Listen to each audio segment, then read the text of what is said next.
কাশ্মীরের পেহেলগামের সন্ত্রাসী হামলার জেরে সম্পর্ক খারাপ হতে হতে ভারত ও পাকিস্তানের মধ্যে এখন যুদ্ধের পরিস্থিতি তৈরি হয়েছে। পাল্টাপাল্টি বক্তব্য, পদক্ষেপ এবং সামরিক প্রস্তুতি, যেন কেউ কাউকে দিবে না একটুখানি ছাড়। তবে এমন পরিস্থিতিতে খোদ ভারতেই উঠছে পাকিস্তানের পক্ষ নিয়ে লড়ার আহ্বান।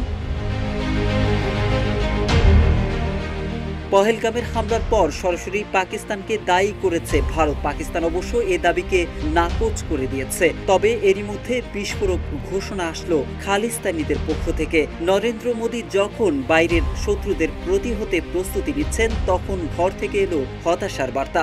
ভারত নয়, বরং পাকিস্তানের পক্ষ হয়ে লড়বেন শিখরা।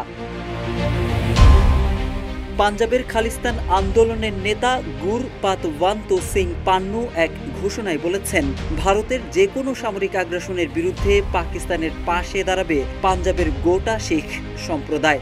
ওয়ালটন আবারও মিলিয়নিয়ার অফারে ওয়ালটন ফ্রিজ কিনে আপনিও হয়ে যেতে পারেন মিলিয়নিয়ার।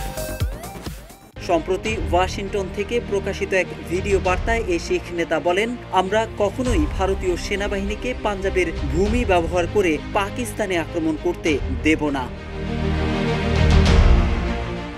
ভিডিও বার্তায় এই শিখ নেতা আরও বলেন, 2 কোটি শিখ পাকিস্তানের পাশে ইটের প্রাচীরের মতো দাঁড়িয়ে থাকবে। একই সঙ্গে তিনি ভারতের সংখ্যালঘুদের উপর অত্যাচারের কঠোর সমালোচনা করেন। বলেন, ভারতে বিশেষ করে শিখদের প্রতি যে দমন নীতি চলছে তা আজ গোটা বিশ্ব দেখছে।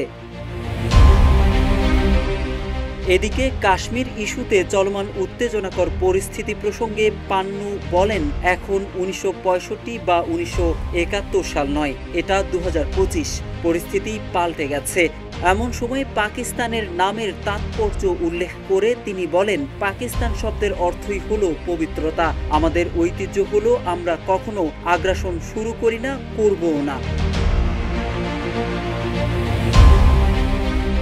এই শিখ নেতা আরও দাবি করেন, বিজেপি সরকার রাজনৈতিক স্বার্থে কাশ্মীরে হামলার নাটক সাজিয়েছে এবং হিন্দুদের হত্যা করে নির্বাচনী ফায়দা তুলতে চাইছে।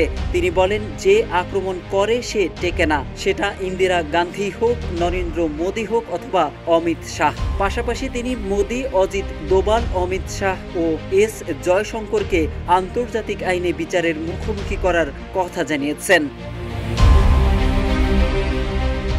খালিস্তানপন্থী শিখ নেতার এই বক্তব্য এমন এক সময় এলো যখন ভারতীয় উপমহাদেশে আঞ্চলিক উত্তেজনা চরমে, আর এর ফলে ভারতের রাষ্ট্রীয় মদদে সংখ্যালঘু নির্যাতনের অভিযোগ আরও জোরালো হচ্ছে। পর্যবেক্ষকদের মতে কূটনৈতিক এই টালমাটাল অবস্থায় অনেকটাই কোণঠাসা হয়ে পড়ছে মোদী সরকার। মোহাম্মদ সাইফুল ইসলাম, ইত্তেফাক।